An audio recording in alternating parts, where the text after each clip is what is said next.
आता top 9 news मध्ये मोठ्या राजकीय बातम्या बघूयात। उद्धव ठाकरेंसमोर पुन्हा विधान परिषदेवर जाण्यासाठी आव्हान, संख्याबळाच्या कमतरतेमुळे महाविकास आघाडीची कोंडी। उद्धव ठाकरेंना आधी राज्यसभेचं समीकरण जुळवावं लागणार। विधान परिषदेवरती जाण्यासाठी आम्ही उद्धव ठाकरेंना विनंती केली। उद्धव ठाकरेंनी विधान परिषदेवर जावं अशी आम्हा सर्वांची इच्छा। संजय राऊतांची प्रतिक्रिया। विधान परिषद आणि राज्यसभेत महाविकास आघाडीला एकमेकांना मदत करावी लागेल, राऊतांचं वक्तव्य। की आपण राज्याचे मुख्यमंत्री म्हणून काम केलेलं आहे आणि त्या विधिमंडळामध्ये आपण पुन्हा जाणं हे राज्यासाठी आणि जनतेसाठी आवश्यक आहे। हे आम्ही त्यांना विनंती केलेली आहे। त्यांनी जावं अशी आमची सगळ्यांची इच्छा आहे। उद्धव ठाकरेंना आमदार होण्यासाठी विधान परिषद एकमेव पर्याय। इतर लोकांनी उद्धव ठाकरेंना पाठिंबा दिल्यास ते आमदार होतील, संजय शिरसाट यांची प्रतिक्रिया। पहिले विधान परिषद गेले, पुन्हा विधान परिषदेमध्ये जातील। संख्याबळाचं जे काही आहे गणित, इतर लोकांनी जर त्यांना पाठिंबा दिला तर ते विधान परिषदेवर आमदार सुद्धा होतील। बारामतीमध्ये होणारी पोटनिवडणूक एकतर्फी राहील, मंत्री संजय शिरसाटांचं वक्तव्य। तर पक्षाचे नेते बारामतीत उमेदवार देणार नाहीत अशी चर्चा असल्याचं शिरसाटांचं विधान। निश्चित पोटनिवडणूक होईल, परंतु ही पोटनिवडणूक मला वाटतं एकतर्फी राहील। इतर पक्षाचे नेते कदाचित तिथे उमेदवार देणार नाही अशी सुद्धा चर्चा आहे। दोन्ही राष्ट्रवादींबाबत निर्णय घेण्यास शरद पवार सक्षम। दोन्ही राष्ट्रवादी एकत्र येणं न येणं हा पक्षाचा वैयक्तिक प्रश्न। जयंत पाटलांचंही अजित पवारांसोबत बोलणं झालं असेल तर ते वैयक्तिक। उद्योगमंत्री उदय सामंत यांचं वक्तव्य। शरद पवार साहेबांची राष्ट्रवादी काँग्रेस पार्टी ही एकत्र येणं न येणं हा शेवटी त्या दोन वैयक्तिक पक्षांचा प्रश्न आहे। शरद पवार साहेब ह्या सगळ्या गोष्टी करण्यासाठी सक्षम आहेत। प्रदेशाध्यक्ष होते जयंत पाटील साहेबांनी, यांनी अनेक गोष्टी सांगितलेल्या, त्या सगळ्या गोष्टी ज्या आहेत ते कोणाशी बोलले होते, काय बोलले होते हे कोणच सांगू शकत नाही। अजित पवारांच्या विमान अपघातावरनं बजरंग सोनावणे यांच्याकडनं आणखी एक शंका उपस्थित। विमान अपघाताच्या वेळी अजित पवारांसोबत पीए का नव्हते? अजितदादांच्या विमान अपघाताची चौकशी व्हावी। विमान अपघाताबाबत मुख्यमंत्र्यांना भेटणार, बजरंग सोनावणेंची प्रतिक्रिया। माझं म्हणणं आहे की एनी टाईम कुणी ना कुणी असणार, त्या दिवशी नाहीये, त्या दिवशी गार्ड होते फक्त। मुख्यमंत्र्यांनाही बोलणार, गृहमंत्र्यांनाही बोलणार आणि जी संसदेत सुद्धा बोलायला मला संधी मिळेल ते 100% मिळेल, किंवा नाही झाली तरी मी त्याच्यातून वेळ मागून घेईल ना त्याच्यात सुद्धा। दोन्ही राष्ट्रवादींनी एकत्र यावे हे अजितदादांचं स्वप्न होतं। राष्ट्रवादीच्या विलीनीकरणाचं बोलणं आमच्या समोर झालं होतं, सयाजी शिंदेंचा दावा। मी किंवा अजून कुठले काय थोडे इगो असतील, इगो नाही म्हणता येत त्यांना, त्यांच्या काही भावना असतील, तर मला असं वाटतं की म्हणजे आमच्यासमोर बोलणं झालं होतं की हे आता एकत्रपणे सुरू होईल सगळं। चंद्रपुरात भाजपचे ठाकरेंच्या शिवसेनेला ऑफर, 1.25 वर्ष महापौरपद, 2 वर्ष स्थायी समितीचं अध्यक्षपद आणि उपमहापौरपद देखील देण्याची ऑफर। चर्चा सुरू, तर शिवसेनेला फॉर्म्युला मान्य नसल्यास भाजप विरोधी पक्षात बसणार, सूत्रांची माहिती। काँग्रेस आगामी सर्व निवडणुका स्वबळावरती लढणार, पवारांच्या राष्ट्रवादीवर अवलंबून राहू नका। मुंबईतल्या नेत्यांच्या बैठकीत पक्ष नेतृत्वाच्या सूचना, सूत्रांची माहिती। आता टॉप 9 मध्ये काही राजकीय घडामोडी बघूयात। बांगलादेशी मुक्त मुंबई करू, मुंबईचा रंग भगवाच राहील, रितू तावडेंचं वक्तव्य। तर बांगलादेशी मुक्त करण्याचं धोरण हे महापौरांच्या हातात नसतं, तर महापौरांनी मुंबईच्या विकासावर बोललं पाहिजे, राऊतांचा टोला। जो भी बांग्लादेशी रोहिंगे उनको यहाँ पे बैठने हम नहीं देंगे बिल्कुल, और मुंबई का रंग जो है वो भगवा ही रहेगा। महापौरांनी दिल्लीत यायला पाहिजे। बांगलादेशी मुक्त करण्याचं ते जे काय त्यांचं धोरण आहे ते त्यांच्या हातात नसून ते देवेंद्र फडणवीस यांच्या हातामध्ये। महापौरांनी मुंबई शहराच्या विकासावर बोलायला पाहिजे। तर आमच्या दबावापोटी भाजपनं मुंबईमध्ये हिंदू महापौर दिला, राऊतांचा दावा। रितू तावडे देखील काँग्रेसच्याच नेत्या होत्या। मुंबईतला मराठी माणूस हा हिंदू हे भाजपला कळलं, रितू तावडेंच्या महापौर पदाच्या घोषणेवरती संजय राऊतांचं वक्तव्य।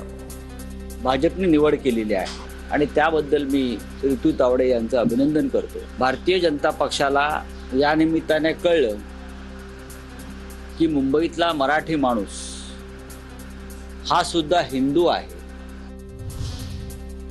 आमच्यामुळेच महापौर झाला असं चित्र ठाकरेंची शिवसेना तयार करेल, मंत्री संजय शिरसाट यांची ठाकरेंच्या सेनेवर टीका। मराठी महापौर झाल्याचा मुंबईकरांना आनंद, शिरसाट यांचं वक्तव्य। माणूस महापौर होतो याचा अभिमान आम्हाला असल्यामुळे आम्ही उमेदवार दिला नाही, त्यांचं अभिनंदन करतो असे हे बकवास वाक्य ते फेकतील आणि त्यांच्यामुळेच महापौर झालाय की काय असं चित्र निर्माण करायचा ते प्रयत्न करतील. बांगलादेशात हिंदूंची हत्या, पंतप्रधान मोदी गप्प. पंतप्रधान मोदी आणि निर्मला सीतारामन यांच्याकडनं हिंदूंना मारणाऱ्या बांगलादेशींना मदत, राऊतांचा दावा. तर घुसखोर बांगलादेशींना मुंबईतून आणि देशातून हाकलून द्यावं, राऊतांचं वक्तव्य. जो भी बांग्लादेशी रोहिंगे उनको यहाँ पे बैठने हम नहीं देंगे बिल्कुल, और मुंबई का रंग जो है वो भगवा ही रहेगा. महापौरांनी दिल्लीत यायला पाहिजे. बांगलादेशी मुक्त करण्याचं ते जे काय त्यांचं धोरण आहे ते त्यांच्या हातात नसून ते देवेंद्र फडणवीस यांच्या हातामध्ये. महापौरांनी बांगलादेशी घुसखोरांविरोधात भूमिका घेताच राऊत अस्वस्थ झालेत. घुसखोरांच्या जीवावर पालिका जिंकण्याचं स्वप्न मुंबईकरांनी उद्ध्वस्त केलं. संजय राऊतांच्या वक्तव्यावर नवनाथ बन यांचा पलटवार. तर संजय राऊत, तुम्हाला एवढी अडचण का होते? बांगलादेशी घुसखोरांबद्दल तुम्हाला पुळका का येतोय?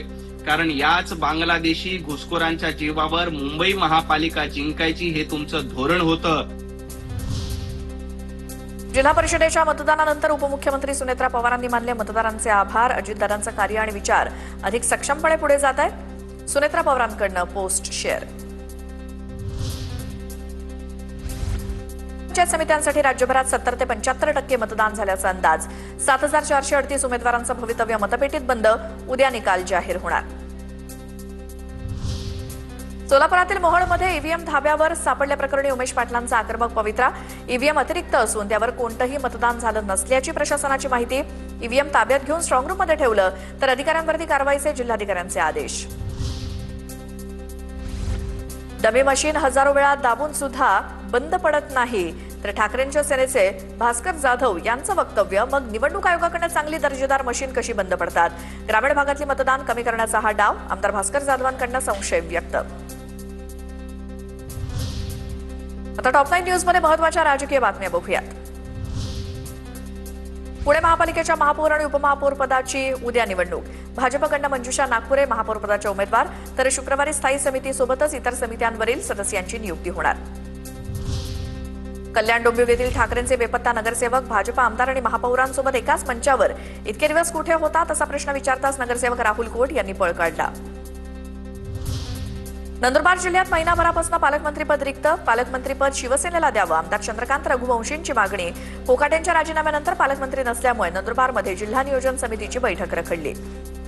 शिवसेनेचेच पालकमंत्री नेमावा या नंदुरबार जिल्ह्यामध्ये, तर झपाट्याने अजून विकास होईल, वेळेवरती निधी खर्च होईल आणि शिवसेना स्टाईलनेच कामं बी होतील. तेलंगणात महात्मा फुलेंच्या पुतळ्याच्या विटंबनेचा प्रयत्न. प्रकाश आंबेडकरांचा ट्विट करत आरएसएस वरती निशाणा, तर दोषींवर कठोर कारवाई करा. छगन भुजबळांचं केंद्रीय गृहमंत्री शहांना पत्र. अहिल्यानगरमध्ये मुख्यमंत्री फडणवीसांच्या हस्ते तौरल इंडिया प्रकल्पाचं उद्घाटन. सुप्यात काही लोक उद्योगांना त्रास देतात, मात्र आता गुंडशाही झुंडशाही खपवून घेणार नाही, फडणवीसांचा इशारा. देशात सर्वात मोठा जीडीपी जैन समाज तयार करतो. जैन समाज मोठ्या प्रमाणात दान देखील करतो. जिथे जैन समाज असतो तिथे पैशांची कमतरता नसते, मुख्यमंत्री फडणवीसांचं विधान. सलील देशमुखांची याचिका कोर्टानं फेटाळली. मनी लॉन्ड्रिंग प्रकरणात गुन्हे रद्द करण्यासाठी केली होती याचिका. मनी लॉन्ड्रिंग हा एक सतत चालणारा गुन्हा, त्यामुळे मालमत्तेच्या संपादनाचा प्रश्न उद्भवत नसून दोषमुक्तीसाठी आधार मानला जाऊ शकत नाही, कोर्टाचं निरीक्षण.